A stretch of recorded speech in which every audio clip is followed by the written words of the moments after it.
We're back. Episode 27, Discipline to Win. We welcome Matt Wilson to the studio today. So he is the founder and CEO of Alignment in New York City, real estate, and also Executive Chauffeur New York City, as well as a big investor in one of the hottest up-and-coming bars in New York City as well. So interested to dig in today to figure out who is Matt, sort of dig into his origin story and find all the ways that, discipline really has shaped his life and made him who he is today. So Matt, welcome to the studio here today. Thank you so much, guys. I really appreciate the introduction and looking forward to a fun conversation. For sure. So I'll tell you from the outside, we obviously heard a little bit about you from Gabby, who, ran in some of the same circles as you in New York. But really some of the background research that I did from the outside is it looked like, you got really big into fitness, got really big into, really just adding more discipline into your life and personal development. I'm sure there was some transformation there. Nick and I had very similar stories. So if you sort of want to, share your background of your sort of origin story and, what really shaped the transition from your old life into like who you are today. Sure. So I had a rough childhood, which my mindset now, I look back and it was a blessing. But I had a really rough childhood, both alcoholic parents. My mom was suicidal. The second time she attempted to commit suicide, I was 18. So what I did was spend my 20s and early 30s just running from that. But my problem was everywhere I went, there I was, and all my problems were still there. So I got into a really dark place. I was working at a building in Manhattan, a high-rise, in the leasing office, and there was a really dark time where I would walk to my building and I would just think about all the reasons not to go to the roof and jump off. It was a really, really dark place. And I said, you know what? If I could just get my life in order, and I knew the destructive decisions that I was making. I knew the problems from my past that I was avoiding. And I knew the productive things I could do to get my life in order. And it started with fitness. I said, well, that is very simple. I know that if I eat less and move more, I'll feel better. So I started with that, and that it's the thing I love about fitness is the things you learn, the discipline, the fortitude, doing things when you don't feel like doing them. They translate to all other areas of your life. So that's really kind of where I've came from, and fitness discipline is really what's helped me propel other areas of my life. 100%. And like when Nick and I met, I was like 60 pounds heavier than I am today because when I got into business, I went head first. Like it became, 20 hours a day for years because I had similar childhood as you, rough childhood that I was, I think, sort of chasing from with just work to where like if I could just prove everybody wrong and just, do nothing but work, I thought that I was going to, be this great person and feel better about it. But I honestly destroyed my body in the process and just was in horrendous condition. And shortly after meeting Nick and us working together, lost 60 pounds and training for a marathon now in February. And really just every day we just try to be the best version of ourselves, focused on fitness and recovery and trying to also influence everybody around us to do the same thing and push people because you're just going to feel better and you're going to be around longer at the end of the day for the people you love. So I would say I never even came close to figuring out the best version of myself. And I'm still not there. I'm chasing that every single day, just trying to get to what is the best version of me. So I think that, everyone we've talked to, I don't think we've talked to anybody that's highly successful that is not. That's not heavily involved in, at least focused on their health. For sure. Because it's so important. And you're in a client-facing industry, we're in a client-facing industry. And it is so important, to present yourself in a way that shows that from the outside, you're a disciplined person. You care about yourself. You're going to care about the people that you're taking care of. Yeah. So aside from fitness, now you're at this point in your life. You're at a dark time. You're working for this company. I guess how did you then navigate to whatever that first step was? Because maybe it didn't all happen at once, obviously. But how did you take that first step into getting into where you are today? After the fitness part, I guess. After the fitness part. So it's funny. Again, fitness is so indicative of success in other areas of life because fitness, you have to have faith. Because if you're 60 pounds overweight, you have to do a lot of things without any results first. Right. And all areas of success are like that. But the second thing I did was I had to get my mindset correct. And it was negative a lot of my life. It was victim mentality a lot of my life. So fitness helped me get to a point where I shed away kind of just feeling like crap every day. But now I needed to address my mind. And so I tackled that. And that was really difficult. And I think that that is the hardest part for a lot of people, is just solving what you have going on internally. We all have trauma from our past. We've all did things and said things that we regret, and a lot of us carry shame. So to get rid of all of that was a huge step for me. Once I was able to do that, I felt like I just removed a backpack full of bricks, and I just felt lighter. And it was, it really was the start of creating alignment. So alignment, my real estate brokerage, you know, my partner's Tsunani's from Shanghai, so we're aligning different cultures. We align buyers and sellers. But the deeper meaning for me is when I align my life, all areas, mentally, physically, spiritually, emotionally, when everything's in alignment, it's much easier to go out and be disciplined and do the things I know I need to do to create the success that I want. So it was fitness first, and then it was the mental mindset of it was second. Awesome. Yeah. And so after you go through this process and you have aligned yourself, I guess, what was the first venture? Because you have the real estate, you have the private chauffeur. What's the first venture that you're like, you know what, okay, I'm aligned, I'm prepared, my body's in order, my mind's in order. What do I do now? Yeah. It's a great question. And I'm huge into self-development, and I have been for 15 years. And so I've read a lot of books, I've watched a lot of podcasts, I've watched a lot of YouTube, and I got to a point where I was at a salary job and I just felt so uncomfortable in my own skin.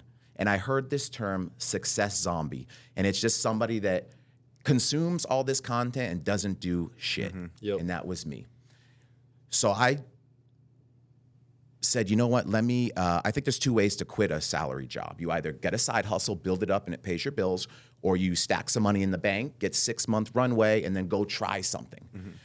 So I stacked 6 months, and then it was 12 months later, and I still hadn't. So I just woke up one day and quit my job. I didn't really have a plan. I had an idea of some things that maybe I wanted to do, but I said, you know what, I just need to bet on myself and jump. And once I did that, my now partner begged me to stay at my old job because we were doing so much business together. And through the conversation, she knew I was leaving. And the next day we started to have a conversation about forming this brokerage, which is now Alignment. And the universe is extremely interesting when you just make a decision, how things start to get out of your way and things start to get attracted to you. And that's kind of what happened to me. I didn't have a blueprint, and I don't think we ever do. So now I live by this, just get 80% of the way there. 80% of the way there, and then just take action.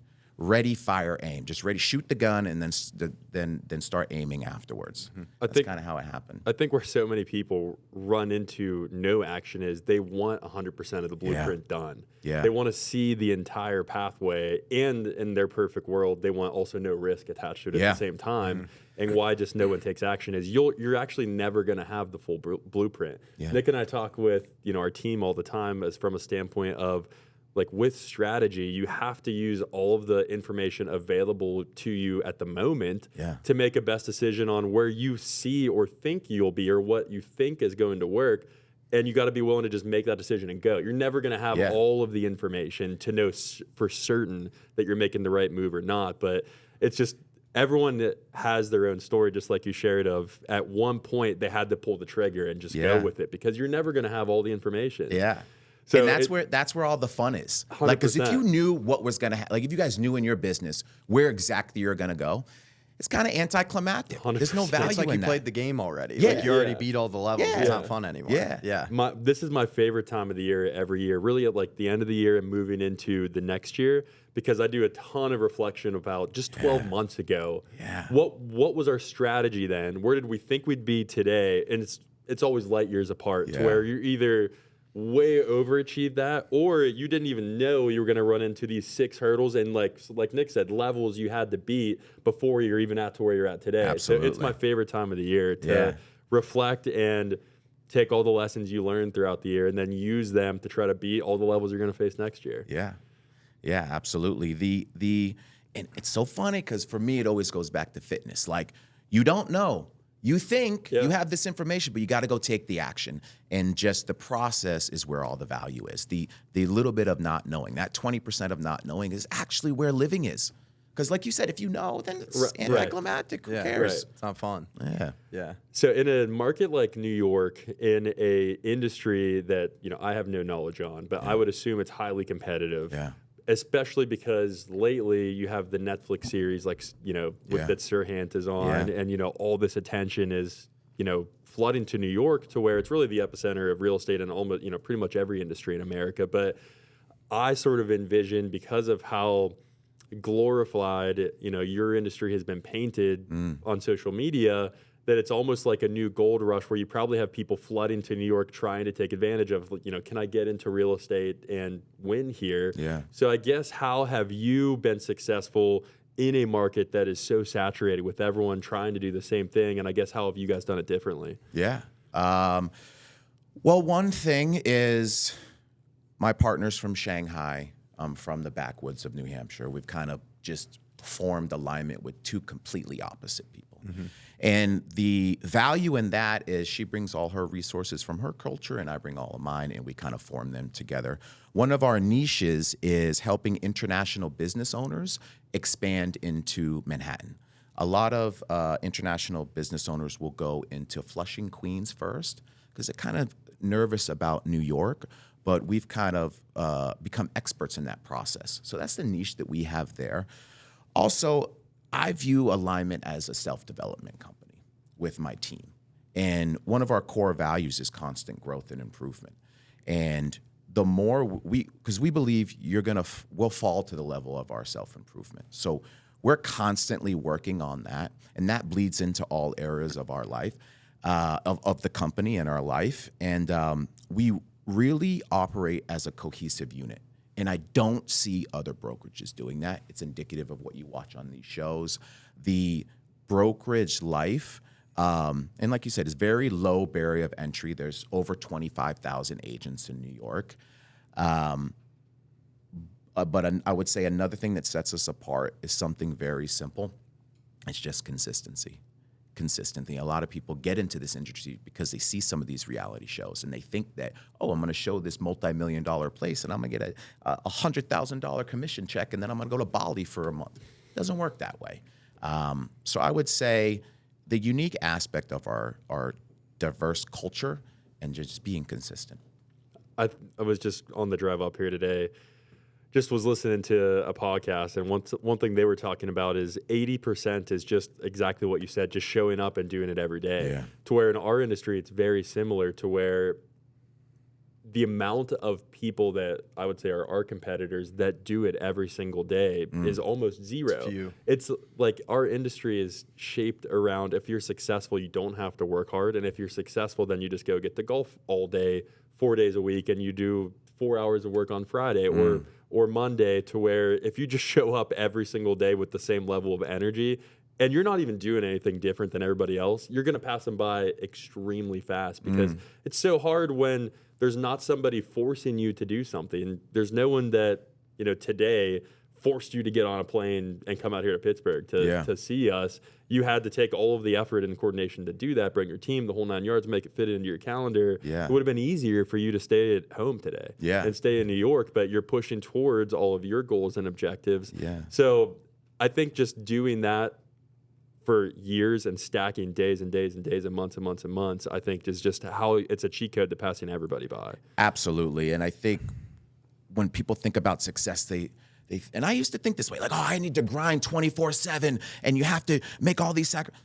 It's really just consistent work each day.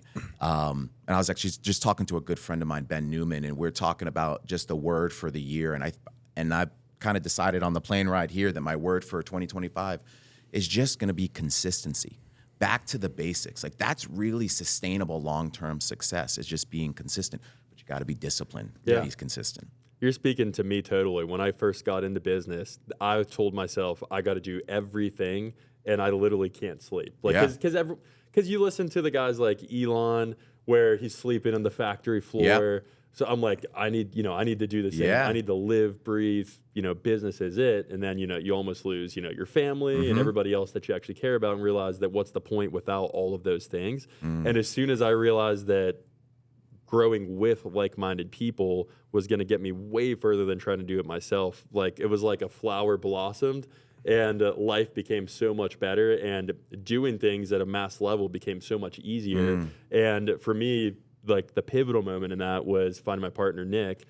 Talk through, I guess, how you found your partner. I love talking to like partner business relationships, because there's a lot, you'll hear a lot of entrepreneurs say, go at it alone, and because you can't really rely on anybody else. So I love, like, Nick and I's success has been, I would believe, way more than we could have achieved alone. So I'd love to hear your story of you and your partner. Yeah, I firmly believe that as well, and I tell my team that all the time. We can go further together versus alone.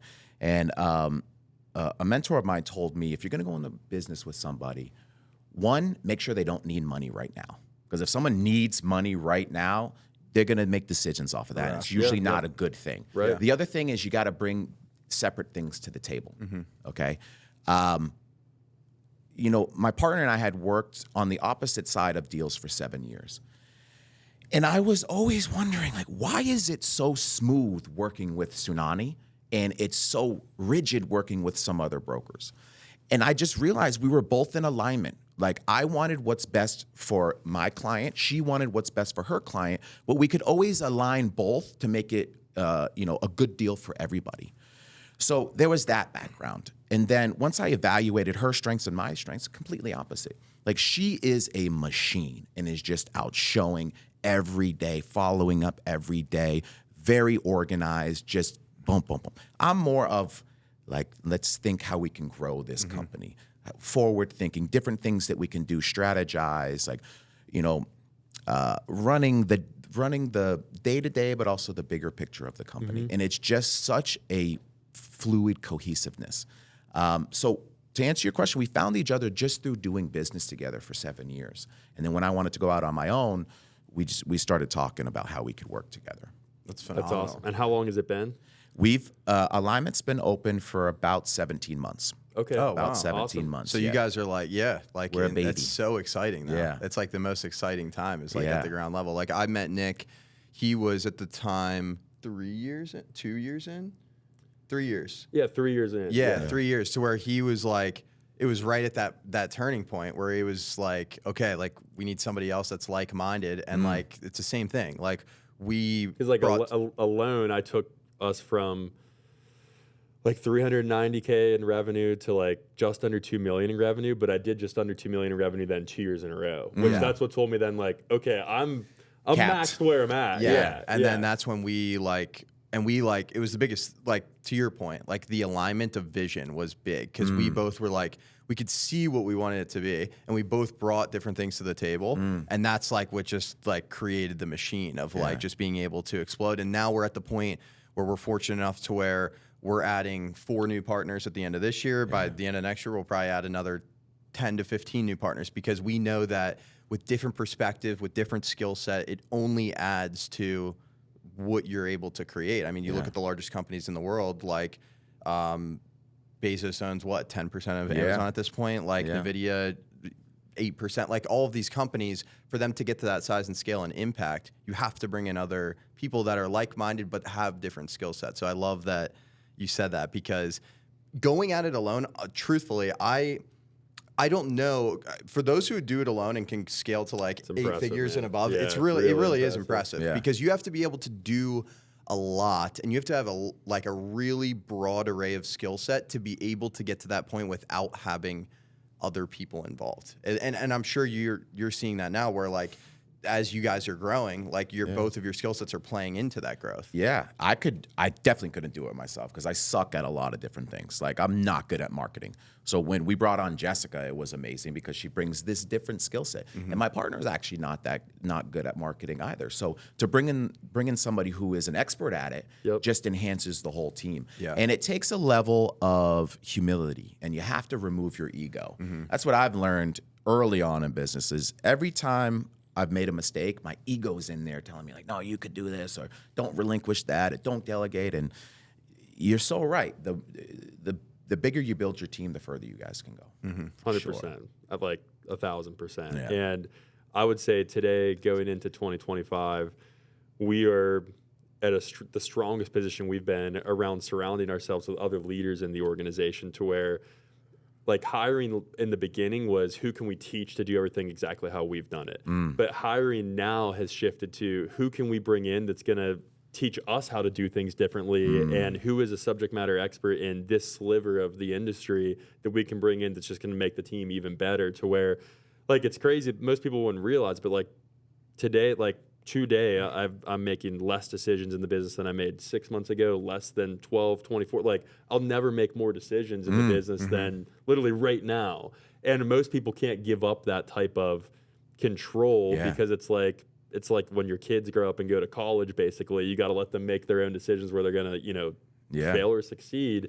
And that's a huge thing of letting your people make decisions, backing them, even if you think it might be wrong, because it might need to be a lesson that they need to learn to develop into their next self. Absolutely. So like allowing people to fail in an organization, I think is one of the biggest, sort of cheat codes to success also, because it's like you just need to continue to blossom and get that new skin on you to have that perspective from that loss that's going to enable you to win even more, I guess. Yeah, absolutely. And ego is the enemy. Usually, like you said, people that have control, they don't allow that to happen. And you have to take a little step back. Like when people are going through the learning process, when you bring on new people, they need to learn, right? Yep. And that takes a little bit of time. And you're thinking, well, shit, I could just do it myself 10 times faster. But then they don't learn. So you let them learn. Like you said, they make a mistake, they learn from it. And then it's happened with me. A lot of the people we bring on are way better at the thing that I hired them to do than I am. Yeah. Yep. So it's just when you think about it objectively, it makes no sense, right? Right. The people that hold on control and they don't grow, it makes no sense. It just doesn't. prohibits your growth. It definitely doesn't. And I like that you brought up the marketing component with Jessica, because that's the same. I mean, with our entire media team here in the room, like originally Nick and I were like, yeah, we want to do a podcast. We don't know anything about doing a podcast or like working cameras. We're like trying to set up the camera. Like, It was a disaster. It was terrible. And then we brought Jordan Jury on. We have Lucy Austin here. Like, and they've built this thing into, it's incredible now. Yeah. And we're just continuing to get better. So I guess I want to shift gears to the content part, because in real estate in New York, I mean, we talked about the show earlier. It's so big. Yeah. I feel like with showing like the really nice properties, or the whole like content component, like obviously like a Sirhan, like at the highest level, like he's showing these crazy $100 million places on Instagram. So like, how do you guys do, like, what's your content strategy with whether it be showing properties, or how you get the word out there of like what you guys are doing at Alignment that again is a little bit different than the other brokerage firms in the city? Yeah, so my strategy has kind of been the same thing. You kind of set up the camera and kind of wing it as you go. And I don't believe in doing the apartment tours. Okay. Like 99.9% of the agents out there. We'll see if my strategy works. We'll see if it doesn't work. But I think that our clients are more interested in Sunani's life, and they're more interested in Jessica's life and my life, and the dynamic between Sunani and I, and me learning Mandarin to try to communicate better with our clients. And we're just looking for things that are different. We're not taking the typical real estate strategy of doing the apartment tour. And it's been a lot of trial and error. Some content that seems to do good is, just following my partner and I around as we run around the city and we just chase this dream and try to make things happen. Yeah. Then we post an apartment tour and 2 people like it. Yeah. Yeah, but there is a market for the high-end luxury apartments, but so many agents are doing it. I find it hard to stand out if we do that. As far as, I guess, following, your life, I would say that, Jordan Jury, our director of media, his initiative right now with our company is starting little mini series with sort of almost everybody in the company, because he feels if you are a prospective client that's of ours that is looking at firms to do business, they're going to go with the firm that they know exactly who they are. And that's probably your strategy as far as like, you know, somebody might learn you and your partner and your team and be watching to see your word consistency for months before they ever pick up the phone or shoot you a DM or reach out to you.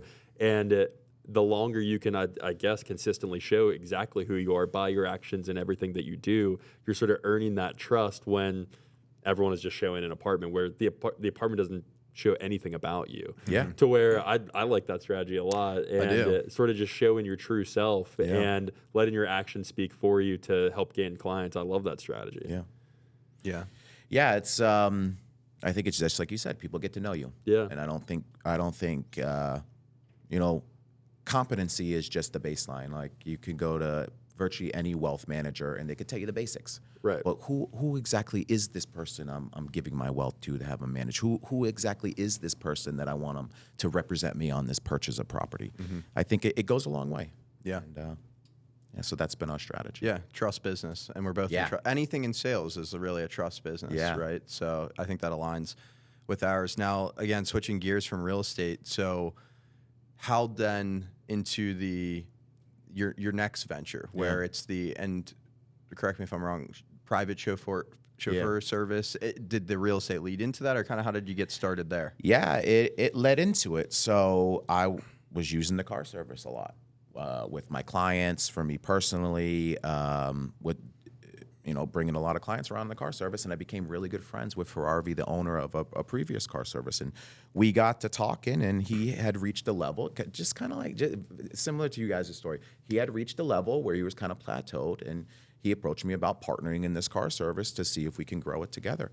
And so that's how that came about. And we're now partnered with a good friend of mine, owns Executive Jets. It's a private jet service. So the thought process for me is our clients fly in on a jet, they land, we pick them up in the car service. We have Alignment branded water bottles and gear throughout the process, and just getting our name in front of the exact clientele, because someone who's going to fly in private, take a equivalent of an Uber Black XL to the city is the same one who's going to buy a multi-million-dollar property. Yep. Totally. And so that's kind of how it came about, and it's very similar to you guys, where one party kind of was plateaued and wanted to join together to see what we could do. Yeah, I love that.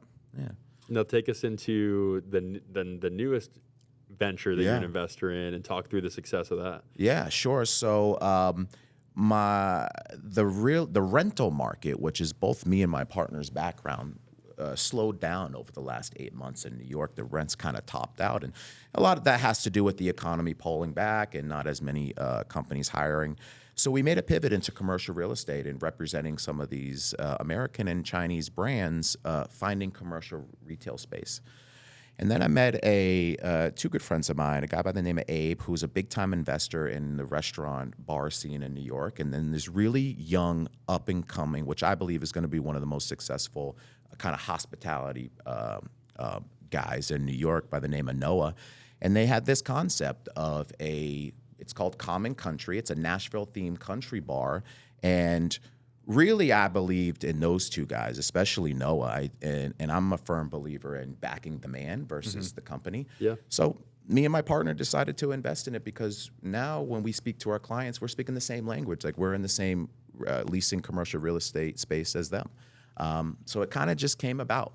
It's funny, things start to align, and then I just take the opportunities that are there. That's kind of what I've been doing my whole life. And when things come up, we just, if they make sense, go with the gut. And I think for you too, we talked about this a little off camera, but it creates you have the real estate brokerage. Now you have this private chauffeur service, and then it's like, after you've done a great showing and they've had this great experience from coming in, it's like, hey, why don't we come to my bar? Exactly. And then you go in a private room, and it's like the whole experience part of it. That's what you're creating. I mean, essentially, it's the hospitality aspect, that you're creating this incredible experience and this service model that's unique to all other brokerage firms, which we talk about it all the time, is like, how do we continue to make our service model more unique than the guy next door or the guy down the street? And like, what makes us better? What makes us different? And I think for you, like, that's like perfect. We always talk about it. Like, the restaurant industry is not one we would get into from like a profitability standpoint, but Yeah. like having it in the arsenal of like, hey, let's 100%, have this yeah. like private dinner here, private event. Like it's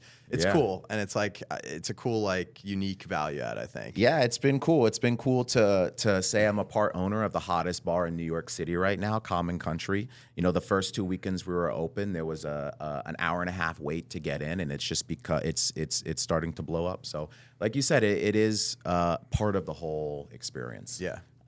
And where we see opportunities to add on to that experience for our clients at Alignment, we'll do so. I love that. So many people get channelized on, we're just going to do this one thing Yeah. to like flawless execution and we're not going to do anything else. Yeah. And I'm like reading a lot of similarities in your whole strategy is very similar to ours, to where if you see an opportunity to solve yet another problem for your customers and clients, why wouldn't you do it? Because any entrepreneur should have the belief in themselves that nobody's going to solve problems for their clients better than they can, to where that's how, you know, our name, Your Total Solution, all of our different ancillary businesses that we've created have come about is we hear one of our clients have a bad experience with another company, and then we just look at each other and it's like, why don't we just do this ourselves and just add another solution right here in-house, to where now we've ended up, you know, solving almost any financial problem that a customer or a client could have. And it's all then created these different channels and paths back to you, to where it's like you now have all these nets out there. And exactly like you said, it could be someone that purely is just using you for car service, but it's a net that's now caught them, leading them back to Alignment, to where they now get that brand put in front of them, and it's just a little stickier, and there's that extra, you know, tentacle that you've laid out there that can lead them back to you. And I think that just having multiple lines of business where it just gives much more opportunity for people to just find your core business and to find you and lead all roads back home to where you want them, which is just calling you. So I love that you're just taking opportunity as it comes and finding different ways to do business with different people. Yeah. One of our core values at Alignment is exactly what you're talking about: optimistically problem solve. Yep. I tell my team all the time, I don't care what they tell you. If they have a problem, that's an opportunity. Yep. If they have a problem, that's an opportunity. Go solve whatever it is. Just become a resource. Yep. A resource for everything. Doesn't have to be real estate. Yeah. Just be a resource. Yeah. Because like you said, that's just opportunities to build rapport. You know, most people hear, oh, and it all comes in casual conversation. Like you said, someone had a bad experience here. Most people just let that go. Well, it's not in my wheelhouse, so they just let it go. But no, that's an opportunity to solve a Right. problem. Make yourself that much more valuable. Yeah, exactly. And then you're going to become the go-to for anything for this Anything. person, which is just going to connect you with other new people. You know, I had a friend. Unfortunately, he passed away when he was young, at the age of 27. A kid by the name of Louis Larissa. But this kid had a guy for everything. Right. At the young age of Right. 27, this kid had a guy for everything. He's an Italian Yeah. kid from Port Chester, New York. He's just like his dad. We call him Big Lou, and he does too. It's like they have a guy for anything. You could say anything. I need fresh vegetables. I need a car service. I need a real estate developer. I need whatever. He had a guy. And I always think about that. Like, be the guy. Be the guy or be the girl that could solve any problem, because you know all these other people. Yeah. And it just takes a little extra effort. It does. And that's like, and just talking to people, and I think like doing this, like the whole content, like just Yeah. like the content aspect for us. I mean, we've met already so many incredible people, to where it's like, oh, now I know, like, you want to go to Common Country, I got a guy. Yeah, or like exactly. you need real estate or a private driving service in New York, I got a guy. So Yeah. like, it's the same thing. I think that's what's amazing about today, and why we're so lucky to be living in this time, is because like 30 years ago, it was a lot harder to do that. Like, it was a lot harder to like build. I mean, the only way you were building connections was like you had to be in person. For sure. And there was no way of connecting with people other than like meeting them through somebody. Yeah. To where now we have social media. It's incredible of the way that it's connected everybody else. And like, to your point, you can be the guy, or Yeah. you know someone who is the guy, and it opens more opportunity. It absolutely does. And I you know, our current day and age of social media, you know, there's pros and cons to it. But one of the biggest pros is, like you're saying, your ability to reach people. And a lot of people, and I went through this, they have this, you know, fear of putting themselves out there. And I talked to my team about it a lot. And as soon as that first person reached out to me and said, hey, man, because I lost about 42 pounds when I first started the journey. And I'm sure people have seen you and reached out and been like, dude, like, how the hell did you lose 60 pounds? The first time that first person reached out, I had a feeling that changed my life. It was a feeling of fulfillment, of giving back to somebody. And now I believe it's a moral obligation. And I think everybody in this room, anybody on earth has some sort of value that they can give to people. So if you're not putting yourself out there, in my opinion, it's a little messed up because there's somebody out there that needs to lose 60 pounds. And if you don't put yourself out there, maybe he never loses it or she never loses it. And so it's just a beautiful part about social media. Well, we'll talk to family and friends where I've had family and friends ask, why are you doing this content now? Why are you doing the podcast? Why are you doing all this? Why are you, are you making money from it? I'm like, we literally haven't made $1 from it that we can tangibly say has come in through the content. They're like, wait a minute, why are you spending all this money on it then? And it's like, there's some things that take years to build and develop to where we're willing to make the investment in not just the dollars and cents of producing everything and all of those efforts, but the investment in gaining this human interaction with all of these different people and relationships and networks. That's what you're spending the money on. You're not actually spending the money on the equipment and all that. You're buying basically additional relationships and the intangible of what you just said right there, of the thousands of potential people that you can add an impact to that you may never talk to or even know, but just knowing that you're doing something that could be helping somebody on the days where it's tough to be consistent or disciplined can help you just push through and just do it another day. Because someone may be watching from afar that you're the only thing that they're hanging on to because they're like, hey, if they could do it, so can I. So that's why we do it. I think that it's almost selfish sort of not to. Absolutely. I totally agree with you. Absolutely. Yeah. I would say so. Okay, 25, sort of, I guess, last question here to give you. What is on the horizon for you and your team? What is, your biggest goal for next year? How we operate, we love to tell as many people as will listen what our goals are because then we have to do it. So put it out there for everybody. What, is the biggest objective or goal for you and your team for 2025? For sure, I'm going to go back to the word of the year for me for 2025, and it's consistency. And I think like a lot of entrepreneurs kind of make things too complicated, where if you just stick to the basics, it's like losing weight. It's a foregone conclusion. If you eat less, work out more, you will lose weight. If you just do the basics in business, you make those calls, you do those follow-ups, you over-deliver on your clients. 1 + 1 = 2. It's going to be a success. So I'm super excited about 2025. I think alignment's on it's on a rocket ship trajectory. But it's going to be the consistent daily wins. There'll be some huge milestones for sure in 2025, but that'll be because we're consistent every day. So that's really my goal. Awesome. Well, appreciate you joining us today. Absolutely. Everybody out there, follow Matt Wilson on Instagram, TikTok, everywhere there's social media, and tune into him and his team's growth, their consistency every single day. Follow us on Discipline to Win, YouTube, Instagram, TikTok. Follow along with us as we go on our journey, talking to as many folks as we can from around the country and hearing their story to hopefully help folks just like you. So till next time, stay disciplined.